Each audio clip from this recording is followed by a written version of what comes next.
Bom ponovil prvi stavek, ki ga je prej napovedal Mihael. Ali smo trenutno lahko veseli, COVID-19 smo premagali in ponovno živimo normalno? Moj odgovor je da, agenda 2030 ne obstaja več. Ali je to resnica ali zgolj iluzija in kako naprej, izveste čez nekaj minut. To so informacije, ki bom podal, sem zbral preko James Corbetta in so prirejene za današnji Zoom. Kot vam mora biti do sedaj že jasno, grožnja, s katero se sooča svobodno človeštvo, ni skrivna, ampak popolnoma odprta zarota svetovnih globalističnih psihopatov. In tu sploh ne bi bilo problema, če le ti ne bi imeli svojih privržencev in izvajalcev na vsakem vogalu, kamorkoli se človek obrne. Tisti, ki želijo monopolizirati vire planeta in vzpostaviti sistem popolnega tehnokratskega nadzora, na splošno niso skrivnostni glede svojih načrtov. Nasprotno, število javno dostopnih zapisov, od knjig in belih knjig do objav na blogih, forumov in predavanj, daje zainteresirani javnosti veliko časa, da se pripravi na naslednje korake v razvijajoči se globalistični agendi. Torej, po tradiciji Corbett Report pri poslušanju sovražnika uporabimo eno najpreprostejših metod za razumevanje. Kaj sledi v globalnem načrtu? Poglejmo si koledar potencialnih svetovnih nadzornikov. Junij 2022 se bo dogajal Stockholm plus 50. Zakaj Stockholm plus 50? Leta 1972 je tam potekala konferenca Združenih narodov o človeškem okolju in tu so pričeli tlakovati probleme, ki nam jih bodo vsilili v kratki prihodnosti. Torej, takrat so tlakovali svet okoljevarstva Big Oil, kjer so postavili tudi temelje za korporativni prevzem svetovnih virov pod pretvezo reševanja matere zemlje. Globalistom je služil v trojni funkciji. Začel je program Združenih narodov za okolje. Zagotovil je predlogo za vrh o zemlji leta 1992 v Riju in gostil prvo govorno delavnico na to, kar bo postalo agenda 21 in sčasoma agenda 2030. Danes pa je ta agenda 2030 žal preskočila na agendo 2025. Tako je, naši dobri planetoljubni gospodarji pri Združenih narodih so se vrnili na prizorišče zločina, da bi obeležili 50. obletnico Stockholmske konference z novim vrhom v švedski prestolnici. Tokrat z značilnim neizvirnim imenom Stockholm plus 50. Zdrav planet za blaginjo vseh, naša odgovornost, naša prihodnost.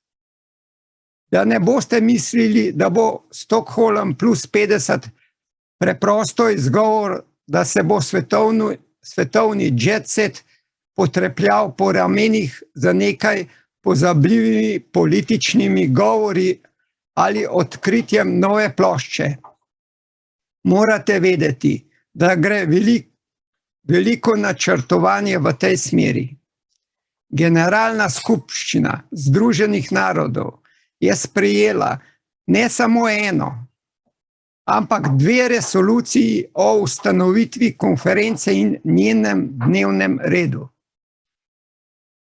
Za konferenco je bila ustvarjena posebna spletna stran, ki bo spremljala najnovejša dogajanje. Blog pravnikov za diplomate z naslovom Pot do deklaracije 2022 je bil uveden, da bi vplival na pogovor o politični deklaraciji, ki bo sprejeta na konferenci. In še ena spletna stran je bila vzpostavljena za gostovanje deklaracije za Stockholm plus 50, ki je lahko ali pa tudi ne politična deklaracija. Omenjena zgoraj in ki jo je potrdila skupina globalističnih nevladnih organizacij. Poleg vsega tega bo Stockholm gostil tudi Svetovni dan okolja 2022. 5. junija 2022 na obletnico ustanovitve programa Združenih narodov za okolje. Torej, zakaj točno je ves ta hype? Je to samo običajni globalistični klepet z običajnim globalističnim klepetom, mislim seveda na prevzem planeta in njegovih virov s strani plenilcev. Ampak ne verjemite mi na besedo zaradi tega. Izgoraj omenjene izjave za Stockholm plus 50, Svet Združenih narodov za človekove pravice je 8. oktobra 2021 priznal pravice do čistega, zdravega in trajnostnega okolja.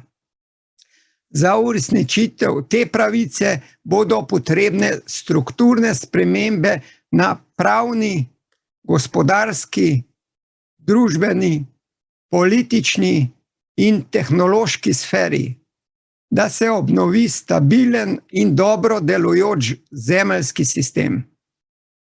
Skupna zavest o naši globalni soodvisnosti mora ustvariti novo skupno logiko, da bi opredelila in prepoznala globalno skupnost, ki podpira življenje na Zemlji. Planetarni sistem, ki nas vse povezuje in od katerega smo vsi odvisni. To je temeljni korak k vzpostavitvi sistema upravljanja za učinkovito upravljanje človeških interakcij z zemeljskim sistemom. Da, točno tako, kot bi pričakovali, se slogan Rešite planet uporablja kot klic za zbiranje in krepitev svetovne vlade. Wow, le kdo bi vedel, da prihaja. In mi že resno razmišljamo o dopustu 2022. Ta nam bo verjetno še omogočen.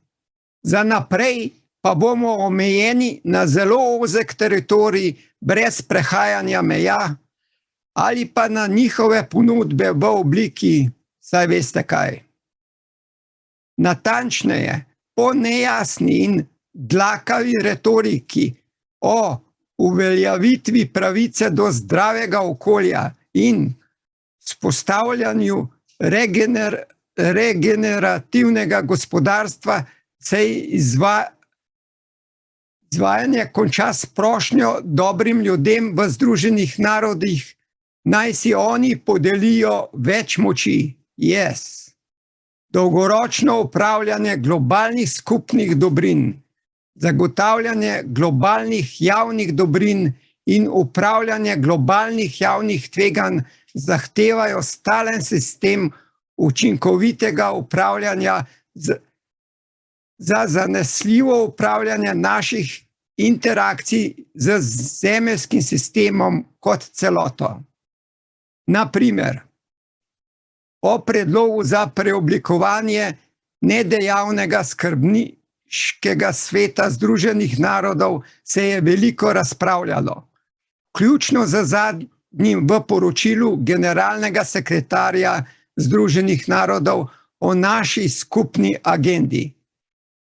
Nekaj mi govori, da bo v učbeniku zgodovine za zmagovalce prihodnosti 5. junij 2022 pozdravljen kot dan, ko so pogumni in dobrohotni birokrati Združenih narodov rešili planet tako, da so nam podelili svojo milostno globalno vlado.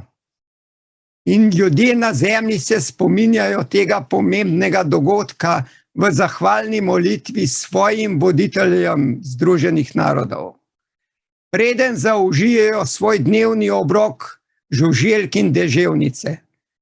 Za kaj več pa bodo morali biti zelo pridni in poslušni, torej njihovi sužnji, brez svojih možganov in razmišljanja. No, pa to sploh ni težko. Vse to se danes že dogaja za piki v levo roko. Ampak počakajte. Kaj piše na strani o deklaraciji?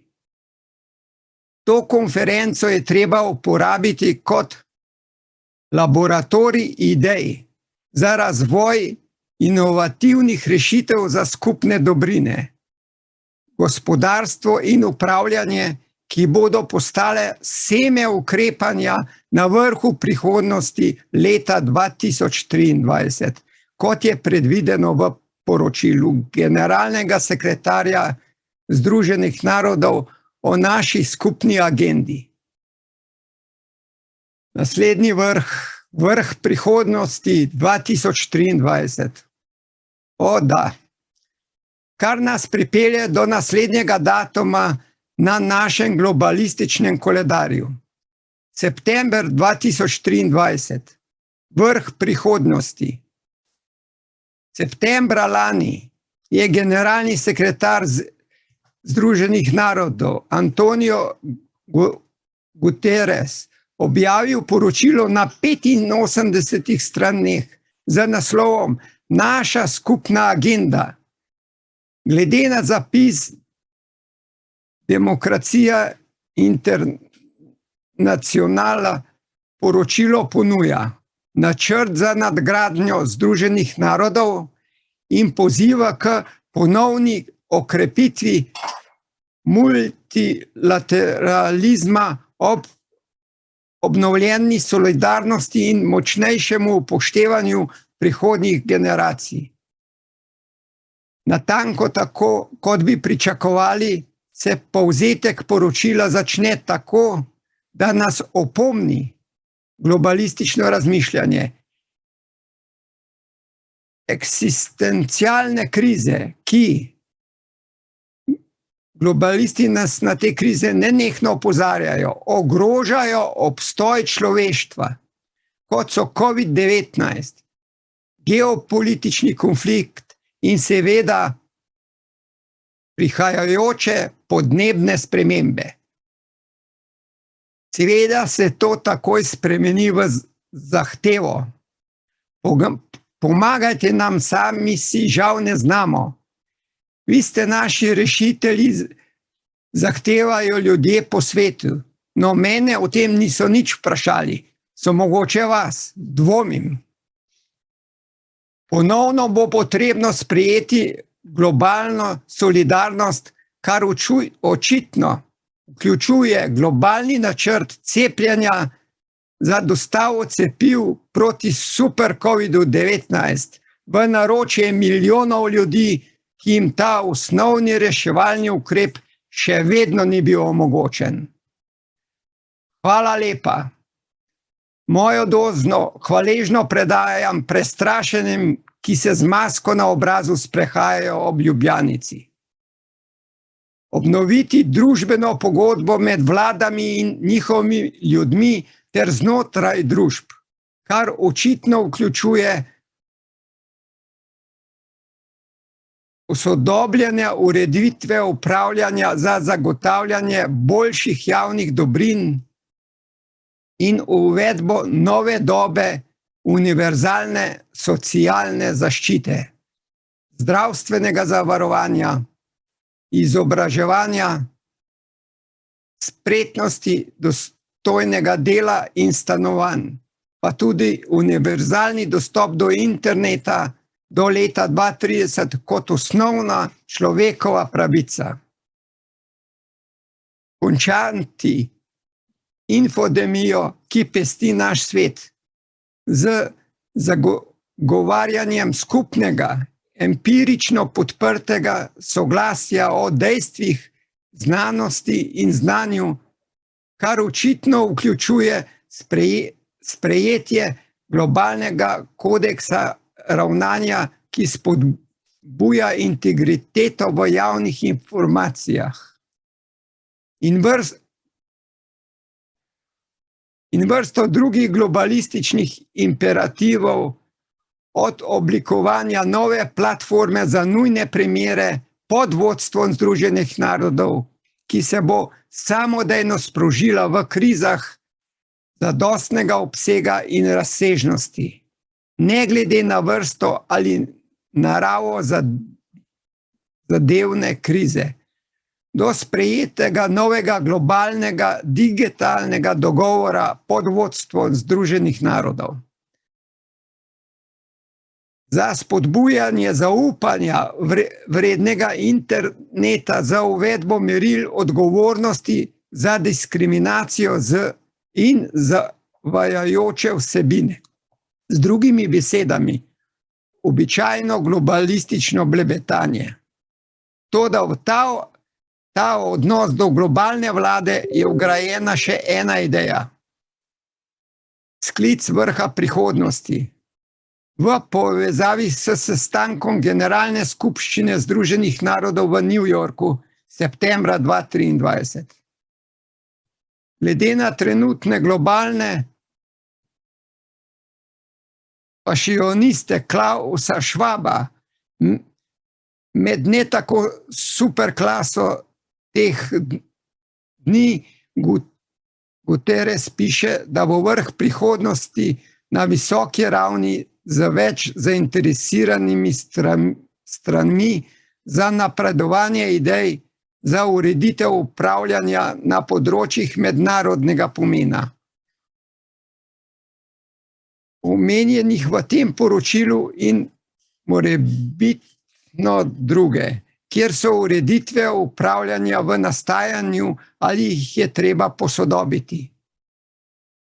Če ste v zadnjem času sledili njihove medije, ste morda opazili, da se je ta ideja o vrhu prihodnosti uveljavila pri globalističnih superljudeh, vključno z nedavno preminulo bivšo državno sekretarko Madeleine Albright, ki je napisala uvodnik oktobra lani, ki je naš skupni program označila za prelomno novo poročilo in pozvala države članice Združenih narodov naj podprejo nadaljnjo resolucijo o modalitetah, ki podpira Guterresov poziv na vrh prihodnosti septembra 2023.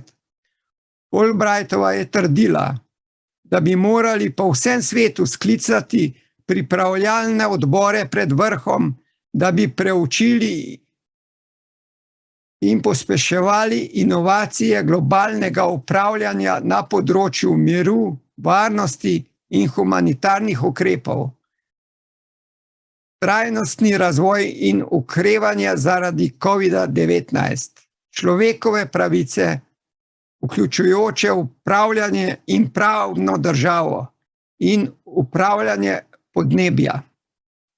Vendar ni samo stara gospa Pax Americana tista, ki je navdušena nad možnostmi preoblikovanja svetovnega reda. Kot bodo veterani Corbett Report vedeli, so tudi kitajski gospodarji vsi vključeni v to agendo in navdušeni nad možnostjo, da utrdijo svoj nadzor nad lastnim prebivalstvom in se premaknejo na pomembnejše mesto za globalistično tehnokratsko mizo. V skladu s tem je propagandni organ Chichom China Daily januarja objavil poročilo, v katerem je vestno ponazoril Guterresovo oceno požara s 5 alarmi, s katerim se svet sooča zaradi COVID-19. Neenakopravnost, podnebne krize, nezaupanja v vlado in spletne dezinformacije. Neverjetno.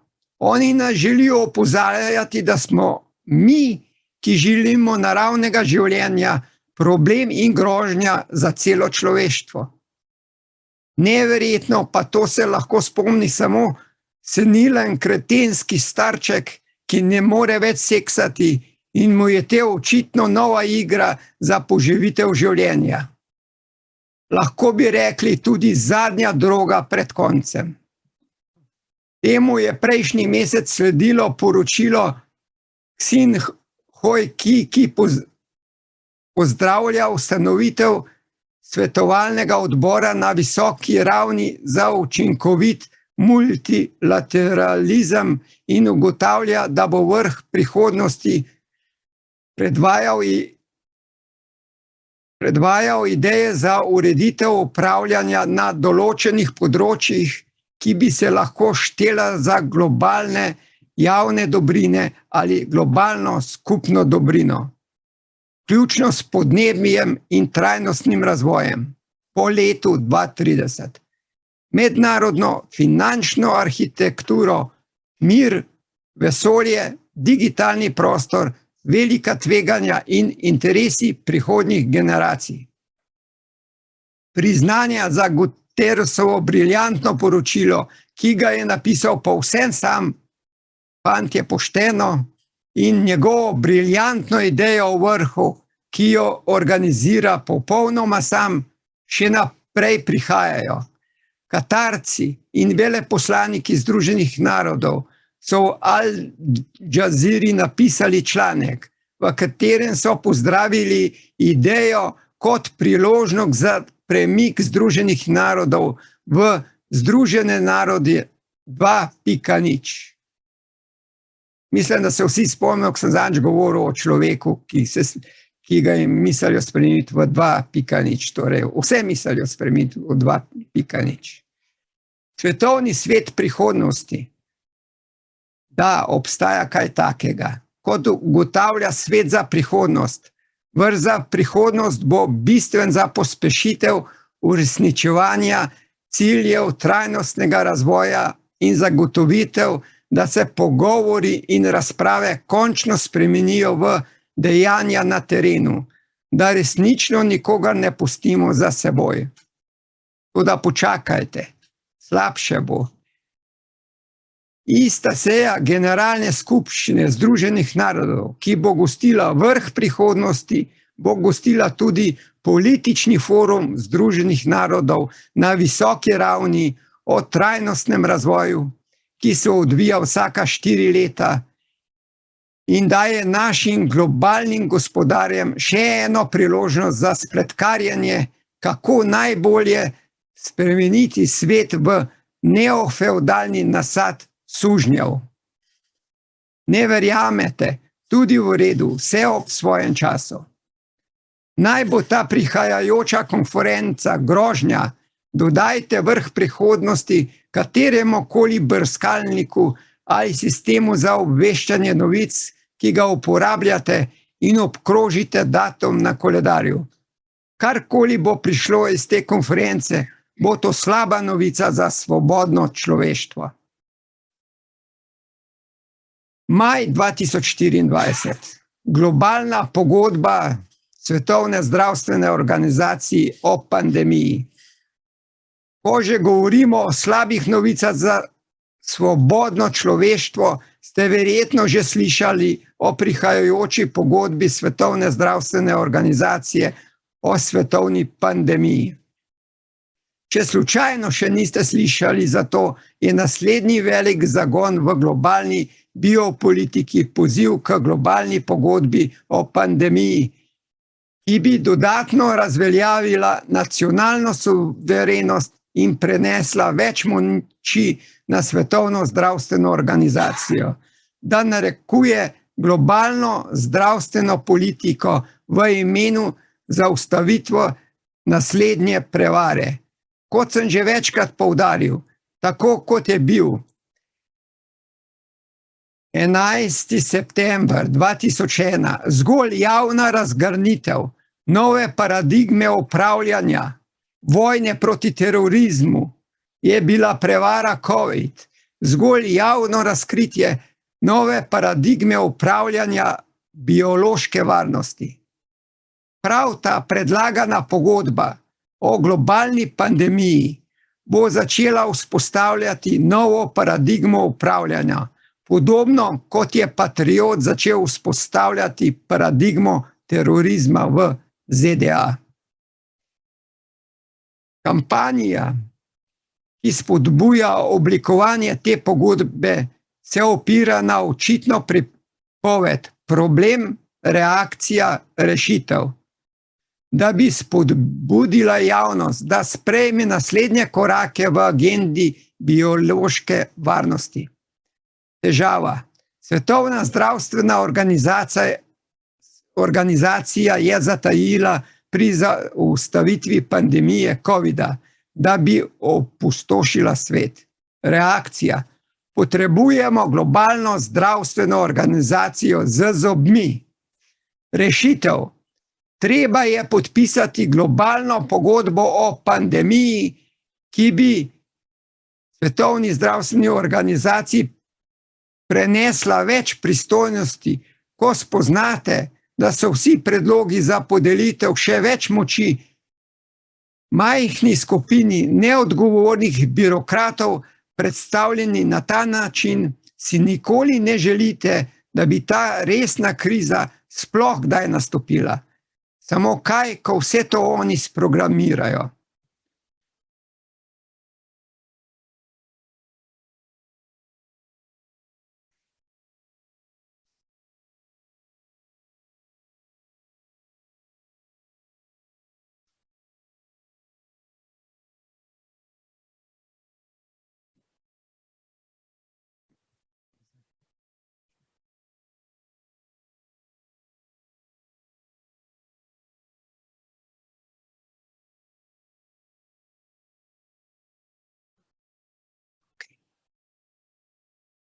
Manipulacija postane očitna. Neodvisna komisija, ustanovljena za pregledovanje problema neuspešnega odziva Svetovne zdravstvene organizacije na prevaro, je januarja predložila poročilo, ki je na presenečenje nikogar zaključilo, da je zmožnost Svetovne zdravstvene organizacije, da uveljavi svoje nasvete ali vstopi v države, da razišče vir izbruhov bolezni, močno omejena. In je zato treba na svetovni ravni vzpostaviti nova pravila, da bi Svetovna zdravstvena organizacija dobila več pooblastil za sprejemanje in nadzor zdravstvenih groženj v svetu. Poimenovali so ga celo černobilski trenutek Svetovne zdravstvene organizacije, kar pomeni, da bi morala to nesrečo izkoristiti kot priložnost za izvedbo temeljnih reform. To domnevno neodvisno poročilo zagotavlja popolno kritje za globaliste, da sklenejo novo pogodbo o pandemiji, ki bo razširila, reformirala, revidirala ali preglasila obstoječe mednarodne zdravstvene predpise, pogodbo iz leta 2005, ki je WHO-ju sama po sebi dala moč brez primere, da razglasi izredne razmere na področju javnega zdravja mednarodnega pomena in v posredovanje v zadevah suverenih držav v imenu boja proti zaznanim grožnjam za zdravje.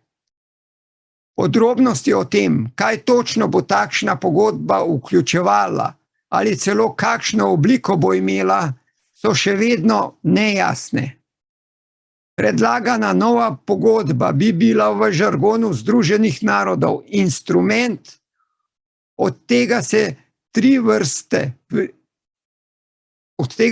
vrste priporočila, konvencije in uredbe.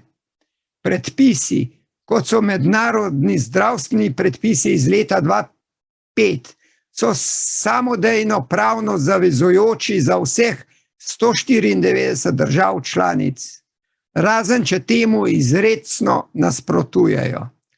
Ukrepi, ki bi jih lahko vključila takšna pogodba, lahko vključujejo izmenjavo podatkov in zaporedij genoma nastajajočih virusov in pravil o pravični porazdelitvi cepiva ter pristop enega zdravja, ki povezuje zdravje ljudi, živali in planeta. Z drugimi besedami, običajno globalistično blebetanje. Ni treba biti realist zarote, da bi razumeli, kako bi se lahko tako mehko zveneča dobrota Svetovne zdravstvene organizacije uporabili za izvajanje zelo temne agente biološke varnosti. Ne glede na posebnosti lahko stavite, da bodo vsi najslabši vidiki biomedicinske tiranije, od novih predpisov do hitrih eksperimentalnih medicinskih posegov prek testiranj na ljudeh v primeru razglašenih nujnih primerov do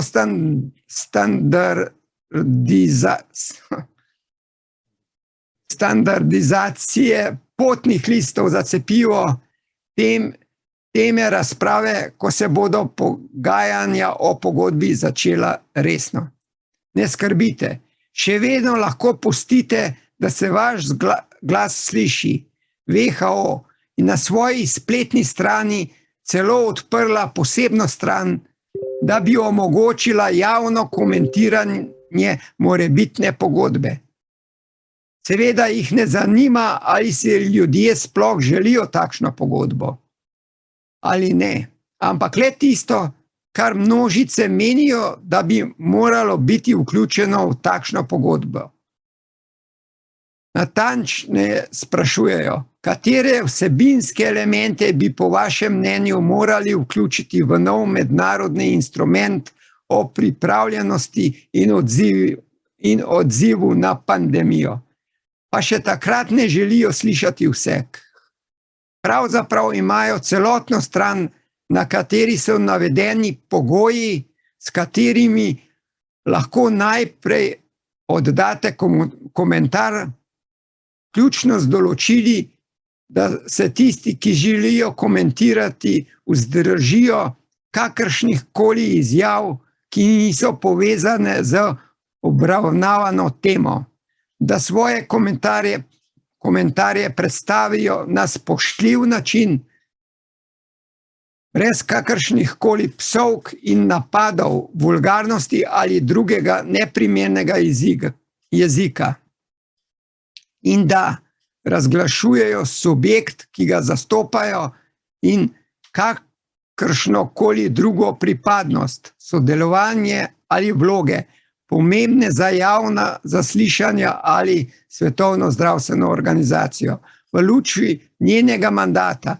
In ne pozabite, da WHO ne more zagotoviti, da bodo vse zainteresirane strani lahko sodelovale na javnih obravnavah in da se zato Svetovna zdravstvena organizacija ne zavezuje, da vam bo dovolila sodelovanje na javnih obravnavi. Razen tega pa si želijo slišati od vas. Počakajte.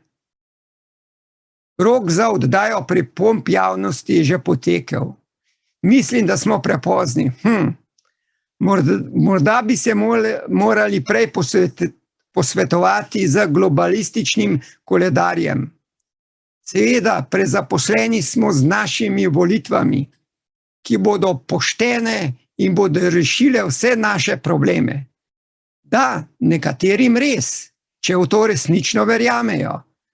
Tudi bel list vidijo lahko v rdeči barvi. Res škoda, da preveč razmišljam in se meni kaj takšnega ne dogaja. Sedaj pa resno. Jutri se bodo zgodile najpomembnejše volitve do sedaj. Nekateri ne boste šli na volišča. Nekateri ste to že opravili in sedaj lahko samo upate, da je vaš volilni listek še na pravem mestu, nedotaknen, in še tretji, ki se bodo na volitve odpravili jutri. Zvečer pa se bodo odpirali šampanjci in točile se bodo solze žalosti.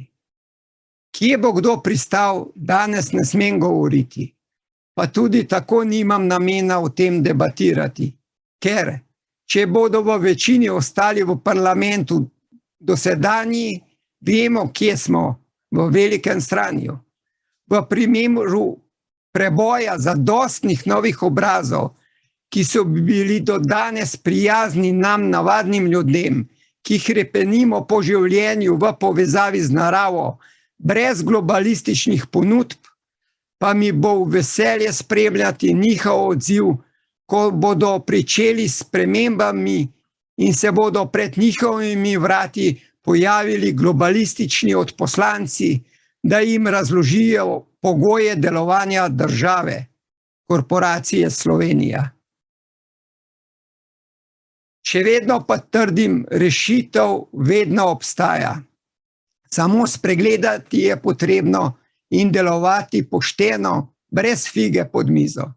Zato državljani Slovenije, jutri bo za nas pomemben dan, da se vidi, koliko smo daleč in pripravljeni za resne spremembe tudi na račun groženj in posledično z resnim padcem življenjskih normativov, ki se bodo zgodili tako ali tako, z resnimi spremembami na volitvah ali pa z globalističnimi dejanji senilnih starčkov, ki ste pa že slišali kaj. Hvala lepa.